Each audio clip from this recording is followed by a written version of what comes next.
Bom dia, bom dia, bom dia, Jesus, José e Maria. Olha aí que coisa boa, rapaz.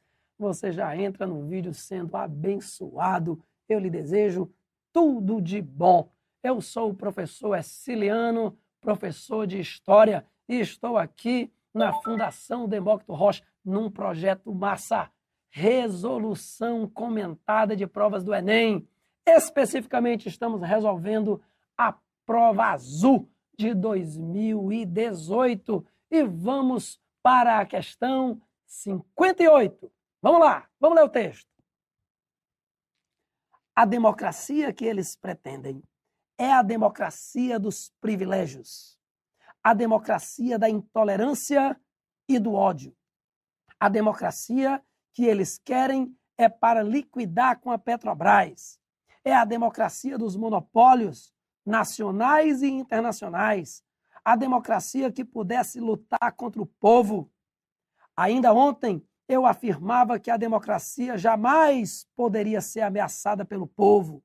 Quando o povo livremente vem para as praças que são do povo, para as ruas que são do povo. Olha aí! Rapaz, mas que texto sensacional! Mais sensacional que isso, só o meu filho. Então vamos lá. O que o comando da questão vai estar dizendo?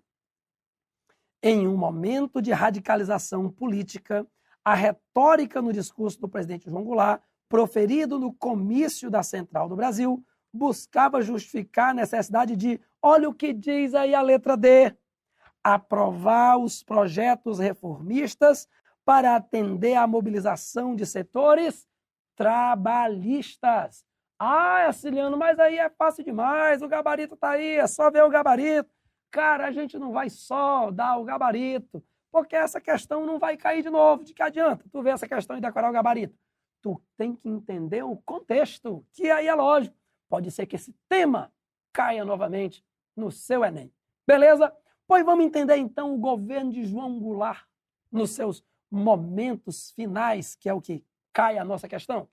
Vamos lá. Para chegar no governo nos momentos finais, vamos entender o governo todo. O governo de João Goulart está dentro de um contexto maior, pessoal, que é uma disputa aqui no Brasil entre dois grupos de ideologia, nacionalistas e entreguistas. Na verdade, a gente usa esse termo entreguismo aí entre aspas mesmo, porque foi um termo estabelecido pelos jornalistas, né, para aqueles empresários e políticos que iriam se aproximar do capital estrangeiro e entregar o Brasil para os Estados Unidos. Por que aconteceu isso? Quando acabou a Segunda Guerra Mundial, começou um período chamado Guerra Fria.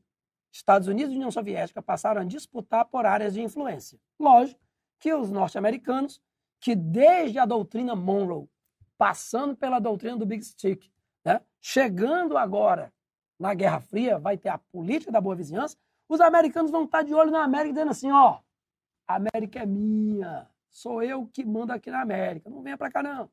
Tá? E aí tinha um grande problema, porque Getúlio Vargas, de 1930 a 1945, é a famosa Era Vargas, ele havia plantado duas sementes aqui no Brasil, nacionalismo e trabalhismo. Através do nacionalismo econômico, Getúlio Vargas favorecia as elites.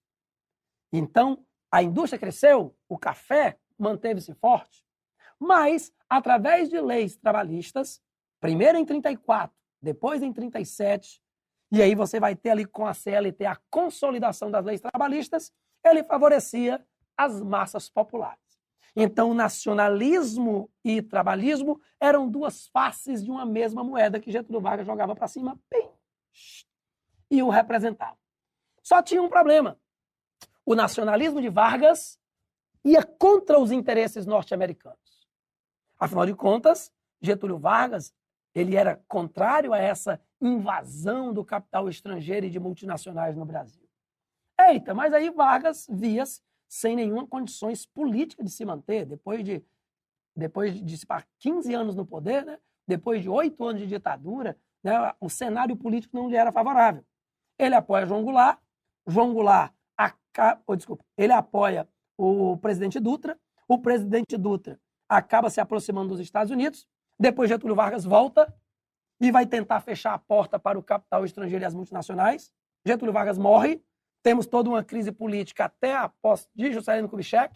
Juscelino Kubitschek é o cara que vai abrir o Brasil de vez, né? Porque Juscelino Kubitschek é o cara dos 50 anos em 5. 5 anos de governo, 50 de desenvolvimento, 500 de dívida. Porque tudo que foi feito aqui não foi feito com o nosso dinheiro, foi com capital estrangeiro. A gente pediu dinheiro emprestado, a dívida externa vai disparar. Tudo que foi feito aqui foi feito pelas multinacionais. As multinacionais vêm para cá e vão se instalar. Aí, com o fim do governo do Juscelino Kubitschek, vem o governo do Jânio Quadros. E o Jânio Quadros, ele tentou adotar uma política de neutralidade. É doido, homem, em plena Guerra Fria. Ele falava ao mesmo tempo com os americanos: ô, americano, eu gosto de tudo, traz teus empresas para cá. Mas, ao mesmo tempo, ele se aproximou da União Soviética, da China, de Cuba. E aí todo mundo vai dizer: esse bicho é comunista. A pressão sobre Jânio Quadros fez ele renunciar. E aí o Brasil entra numa crise. Por quê? Porque, pessoal, o João Goulart, que era vice de Jânio Quadros, ele era o herdeiro político das ideias de Getúlio Vargas. Nacionalismo, trabalhismo. E é lógico que a UDN que havia apoiado Jânio Quadros a chegar ao poder, cara, a UDN não queria devolver o poder para o PTB nacionalista de João Goulart e de Getúlio Vargas. Aí eles pensaram: e agora?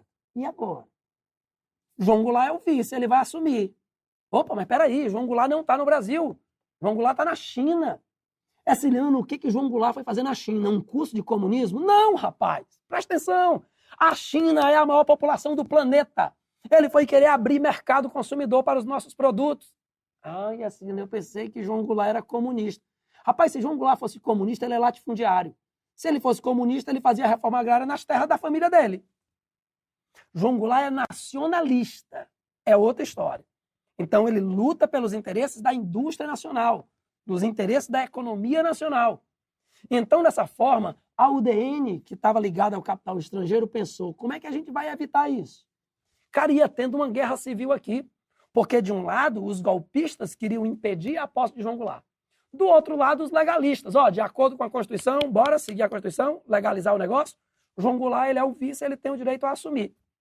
Aí, Tancredo Neves veio com a solução. Tancredo Neves, deputado federal na época, disse: cara, vamos fazer o seguinte, ele assume, mas não governa. Vamos mudar a Constituição? Vamos fazer uma emenda constitucional aprovando o parlamentarismo? Pronto. Porque quem governa no parlamentarismo não é o presidente, é o primeiro-ministro. Legal. Sendo aprovado o parlamentarismo, João Goulart volta para o Brasil, assume como presidente, praticamente sem poder. Quem governava era o Tancredo Neves, que era o primeiro-ministro. É o besta? É lógico. Ele criou a estratégia para ele. Ele vai armar a cama para outro deitar? Não é besta, não.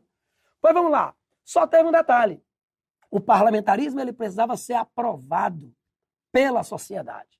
E seria feito, então, um plebiscito no final do ano, em novembro, para a população dizer: queremos manter o parlamentarismo ou não gostamos do parlamentarismo, queremos a volta do presidencialismo.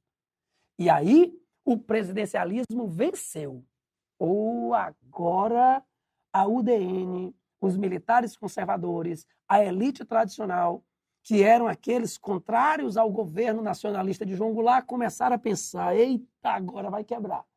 Porque o homem vai assumir com todo o poder que um presidente tem no regime presidencialista. E aí, João Goulart pensou: eu tenho 3 anos para governar. Vou fazer um plano trienal. O nome está dizendo, trienal para 3 anos de governo. O que seria esse plano trienal? Cara, o plano trienal, ele seria para enxugar as contas do Brasil, porque a gente está com uma crise imensa. A nossa dívida externa está lá em cima. Como João Goulart assumiu, o capital estrangeiro especulativo começou a tirar investimentos do Brasil. Então você começa a ter inflação. Então você começa a ter menos dinheiro. Vamos lá. Digamos que tu está na tua casa, tu é casado, tem tu e tua esposa. E aí vocês, cada um ganha 10 mil reais por mês. Vocês fazem as contas de vocês, pagam tudo que tem que pagar, sobra um dinheirinho no final do mês. Mas me diga uma coisa, e se a tua esposa for demitida? E ao invés de tu ter 20 mil reais por mês para pagar as contas, tu só tiver 10, o que tu vai ter que fazer? Reduzir os gastos. É a mesma coisa do João Goulart. Quando eu tenho muito dinheiro, eu posso investir bastante. João Goulart está na escassez. Então ele vai ter que reduzir os gastos. Tanto é que o plano trienal ele foi impopular. De onde é que o governo vai tirar investimentos? Da saúde, da educação, de funcionário público, tá? Redução e corte de salários. É daí que se tira. Então é lógico, o início do governo João Goulart, ele acabou trazendo assim, inclusive, uma mácula, né? Porque as pessoas não entendiam o cenário de crise e botavam a culpa da crise cada vez mais nele. Aproveitando, obviamente, os meios de comunicação que pertenciam às elites, faziam toda a, entre aspas, caveira do João Goulart para dizer que a culpa de tudo de errado no Brasil era João Goulart. Pois bem, porém, João Goulart ele vai anunciar as famosas reformas de base, reforma política, reforma urbana, reforma agrária. Meu amigo, quando ele falou dessas reformas, as oligarquias brasileiras ficaram desesperadas. E o povo ficou morto de feliz, porque o povo disse assim, agora a nossa vida vai ser melhor. Então veja que você passou a criar um cenário desfavorável para o governo. O governo cutucou a onça com vara curta, ele cutucou os grandes empresários, ele cutucou os latifundiários. E aí sim, os norte-americanos tinham um plano, Operação Brother Sun, financiado pelos Estados Unidos, que haviam estabelecido aqui no Brasil o seu embaixador, Lyndon Gordon. Esse embaixador ele tinha uma função, observar o governo de João Goulart, ver quem eram os brasileiros, políticos, militares, empresários, contrários a João Goulart e financiar um golpe que derrubasse João Goulart. Ora, o final da história, aí você conhece. No dia 31 de março de 64, nosso amigo João Goulart acabou sendo derrubado, ele vai fugir, vai para o exílio no Uruguai, e aí se inicia um novo período na história do Brasil, que é o governo dos presidentes militares de 64 a 85. Ora, mas a nossa questão, ela está falando aqui, do João Goulart no seu comício, falando que o povo tem que ir para as praças, o povo tem que lutar pelos seus direitos. Então vamos lá. Em um momento de radicalização política, a retórica no discurso do presidente João Goulart, proferido no comício da Central do Brasil, buscava justificar, letra A, conter a abertura econômica para conseguir a adesão das elites? Muito pelo contrário, né? João Goulart ele é nacionalista. Ele vai ter a oposição das elites. B, impedir a ingerência externa para garantir a conservação de direitos. Não, veja que você não tinha aí uma intervenção externa contra o Brasil. Nós vivíamos um regime democrático, até então, né? C, regulamentar os meios de comunicação para coibir os partidos de oposição. Muito pelo contrário. A gente está vivendo aqui a Constituição de 1946, a Constituição de 46 é democrática, liberdades plenas, liberdade de expressão, liberdade político-partidária, liberdade de, de imprensa, todas as liberdades são garantidas. D, aprovar os projetos reformistas para atender à mobilização de setores trabalhistas. Esse é o certo, não é não? Vamos promover as reformas de base para o bem do povo brasileiro.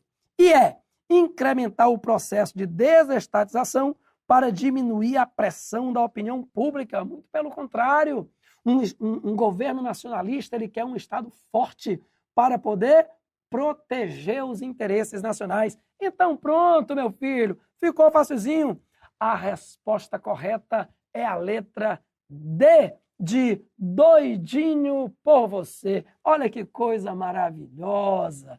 Espero ter contribuído na compreensão dessa questão e depois a gente fala sobre outras questões. Mas por enquanto, a gente para por aqui. Um grande abraço. Até a próxima.